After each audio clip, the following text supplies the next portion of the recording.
Good evening, ladies and gentlemen. How are we getting on? Welcome back to a brand new camp build.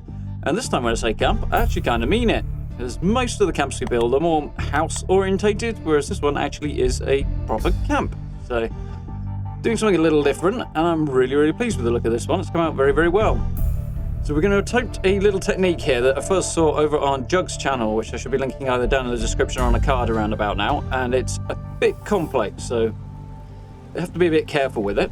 But I'm really happy with how it turned out. We've got a couple of buildings here that don't actually have foundations, so really good look.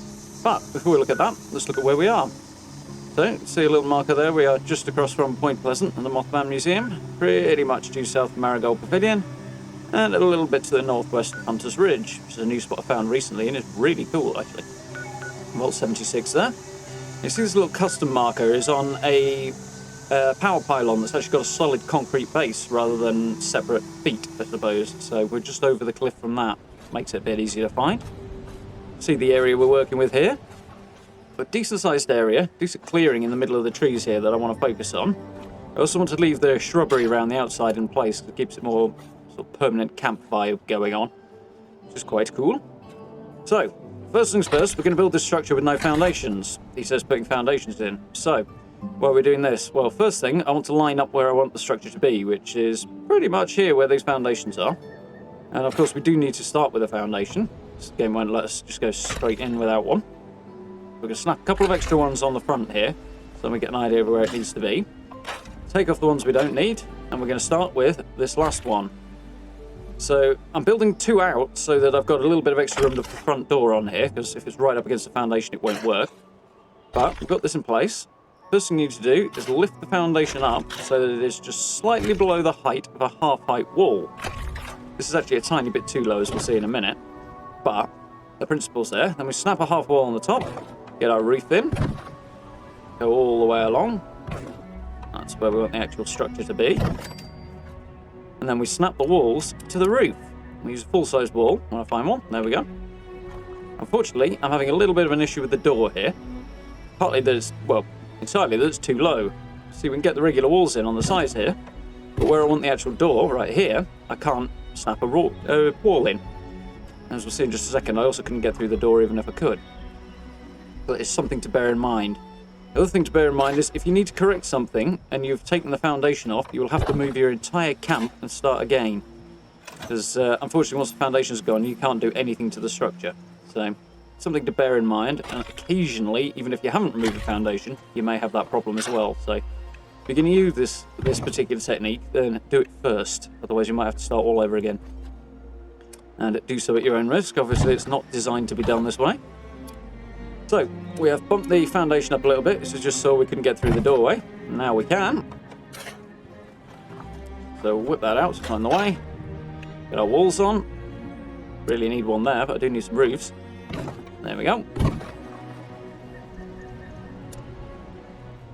We'll go around the outside of the walls. Still having a bit of issue getting that door in, though, which I think is down to the roof. So, we'll work around that in just a moment. There we go, that's the main structure in.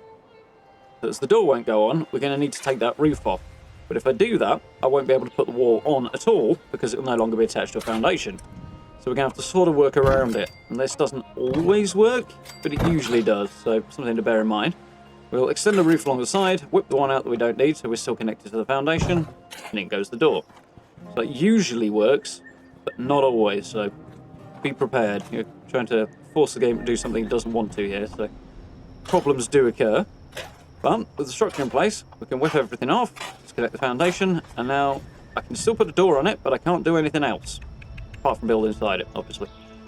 So, that is our structure. Not put any windows in, because I actually don't want any on this one. I want to keep it simple, basic, and very rustic, but all done. So, jumping over to the building here on the side, I want something similar, but with more of a lean-to vibe. And a couple of slightly different problems with this one. You can see we've already got the foundations in. Firstly, I would like it to be significantly lower than the main building. Just give it more of that lean-to feeling, when I remember the right wall piece. But unfortunately, there is a limit to how low it can go, as you can see here. And we'll have to make do. It's slightly lower in the end than the main building, but not by a great deal. So we'll bump that foundation up a little bit, get our roof back on. And now we can actually work with this. There we go. That's just about as low as you can go. So we'll snap the roof on. Eventually, wants to play ball. There we go. I'm going to go around the side and leave this front edge open.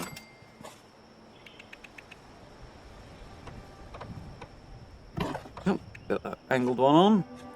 This one is a little bit of a pain because of the foundation being there, so we'll have to work around that in just a moment again. This one in, there we go. And some walls on the side, one, and this is where we have another problem. The foundation won't let the walls snap in. So we're going to have to sort of go around again, much like we did with the roof on the last one. So, can't snap it on the side there, so we'll go around the back a bit.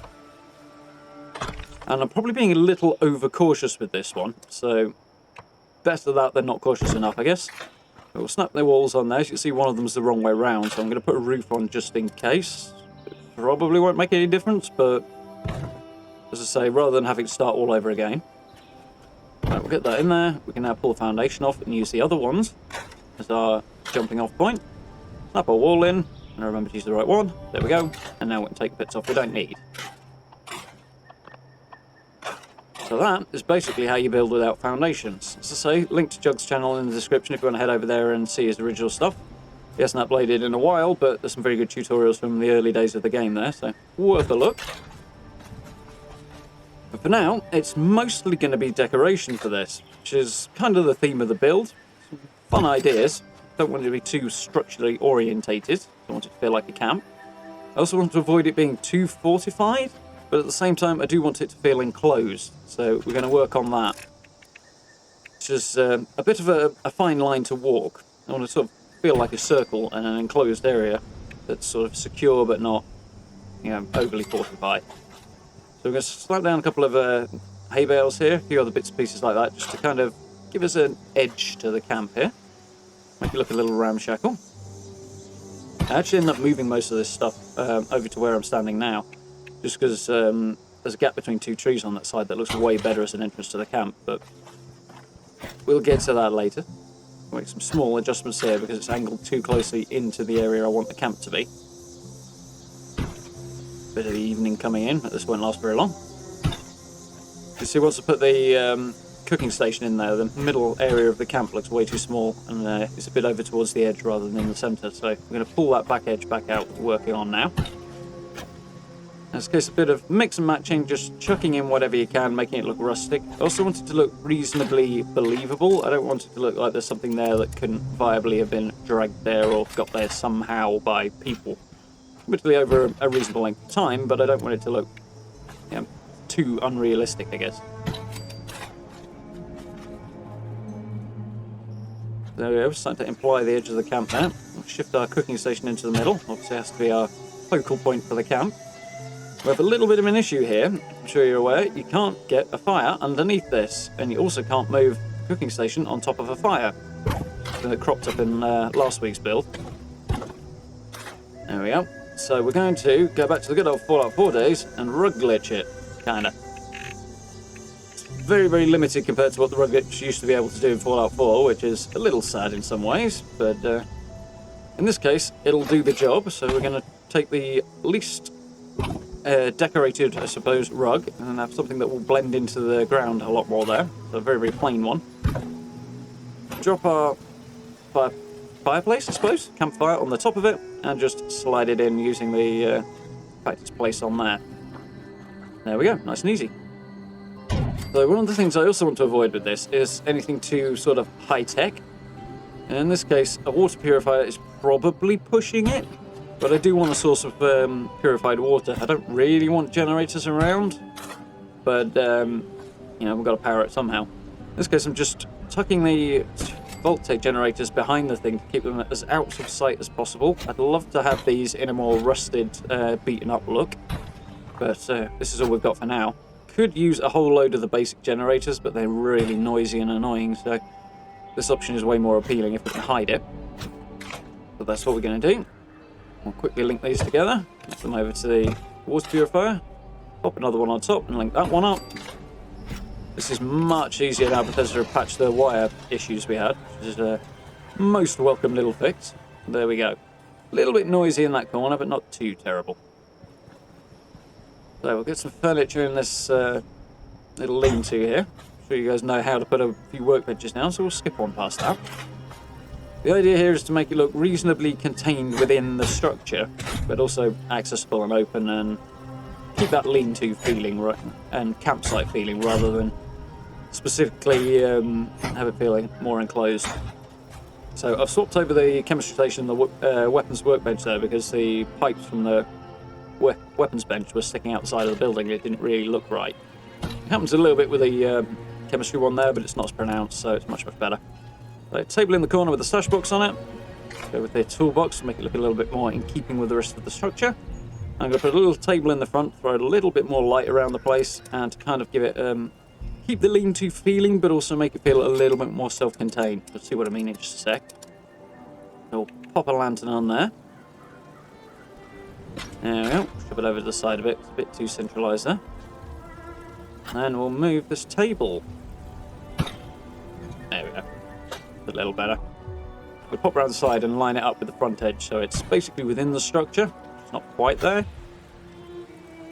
but it gives it kind of more contained feeling without closing it off. A little bit of an issue finding any decent chairs to use here. An ideal situation, I'd be using like off-cut logs or something for seating, or something that fits with the vibe of the location and the build that we're doing. So a few broken down old chairs that they've managed to find and drag back is the best we can do. Some of them are a bit iffy and a bit not really visible enough through the grass, which is kind of the case with that chair that we've just moved on the right there. But I didn't want them all to match either, so that kind of works. You'll notice that I don't want things to be overly fortified, but some kind of lookout does make sense. Occasionally we do get wildlife intruding on the camp, so somewhere to defend it does make sense, or defend it from makes sense. So we're going to pop a couple of guard posts in, but we're going to keep them simple, and we're going to avoid any turrets or anything like that. I find most of the time the attacks take place when you return to your camp anyway, so you're on hand to defend it if you need to anyway. So heavy defences are not really necessary, especially not in the forest. I'm going to pop another one around the back here. And this is a bit big, but it kind of fits in with the two structures a little bit more, so keep it low to the ground.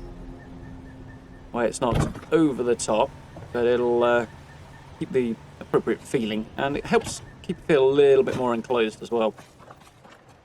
To say that area with all the bushes just behind this particular guard post is where I'm going to drop my farm in. I want it sort of out the way and out of sight, so it's not attracting too much attention, but keeping it in place as well. We'll see that in a bit more detail in a moment. For now, we're going to hop inside our original structure, put a little bit of decor in. So you get a decent look at how it looks with the rough earth floor here, which I really like how that's come out. It's a little too high, the ceiling's a bit too high, it's a bit too tall, the whole structure's a bit too vertical really, compared to what I really wanted, but it does kind of work. It's the best we're going to do, I guess. So rather than having a regular bed, we're going to chuck a couple of steamer chunks down, drop a mattress on the top of it, and then a sleeping bag on the top of that.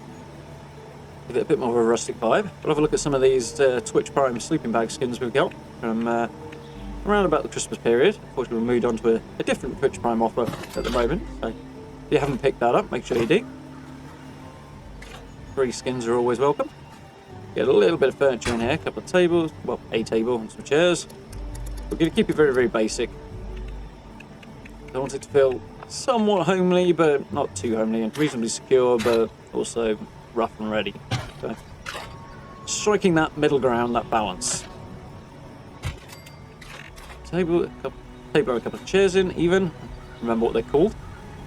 Brand new Nuka-Cola chiller, which basically works like a fridge, I think. I haven't had time to actually test it out yet, but I would like to have one of the more beaten up looking ones, but this is the only one I've got for now, so we'll use what we've got available.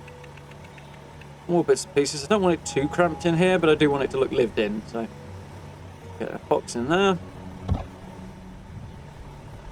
A little bookcase in as a bedside table. A lamp on the top of that in a moment. I was thinking about putting a bit more furniture in that front end, but it'll be a bit too enclosed there, I think. So we'll just slap a couple of bits on the walls, nice and quick. With a new Nuka-Cola wall decor. Like, I don't want to call them posters. Cutouts, that's the word. Nuka-Cola cutouts. I do like my Nuka-Cola stuff, so always good. A BTU poster up, flag over the door, And there we go.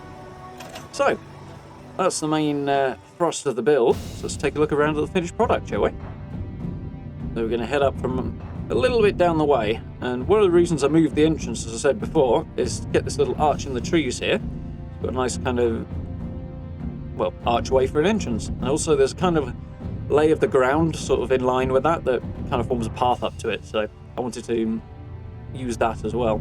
So it closes off this front edge. It's a little more fortified than I was going to go. Got a bit carried away, I guess. But it does look cool anyway, so. A few scarecrows tucked in the bushes, just in case anybody comes up the side and decides to attack my farm. Hopefully they'll shoot the scarecrows, not the plants. Right on the edge of the build area here with our corn, razor grain, various other bits and pieces, just tucked in all the shrubbery. So once you get in here, you can see it, but from outside, it's kind of, it looks more like the rest of the shrubbery. It's not too obvious, which I quite like the effect of. So, heading on inside, going for a bit of a nighttime tour because it kind of gives a bit more atmosphere. A couple of punji boards, so you don't get too much rushing in through the entranceway. If you see any mole rats or anything, you just pop up inside, but a whole load of junk just acquired, dragged up, and dumped there for a wall. Nice and rustic, does the job. Here's our little crafting area and lean-to. So a little bit of light coming from the Tinker's Bench, which is unfortunate given that it's electric, but it's the right colour, so I can live with it. Put a little bit of a fence in there, not really to close it off, but just to give that feeling that it's got something there. It's also the obvious way to come out to the little farming area, so you kind of need to be able to get out there. Not the best view to defend the place from, but in a pinch it'll give you somewhere to stand and fire from. The water purifier tucked in the corner. I do like the rusty look of it. It gives it a nice camp kind of feeling, or more of a camp feeling. It blends in better, the browns. So the two tents there doing the job. You can put larger tents in which case you put furniture inside them, but these smaller ones are kind of a nightmare for doing that, so I have to leave those undecorated, but you have to use your imagination a bit, I guess. Here's a little nighttime look around our fully decorated little home. So I really like the look with the the earth floor on this, which is what I wanted to go for. Of course, you will get the problem again that if you get attacked by either mole rats or rad scorpions or something like that, they can pop up inside the buildings, which they can't if you've got foundations. So, something to bear in mind when you come home. But all in all, we've got a nice little camp vibe here that I'm really pleased with how it's come out.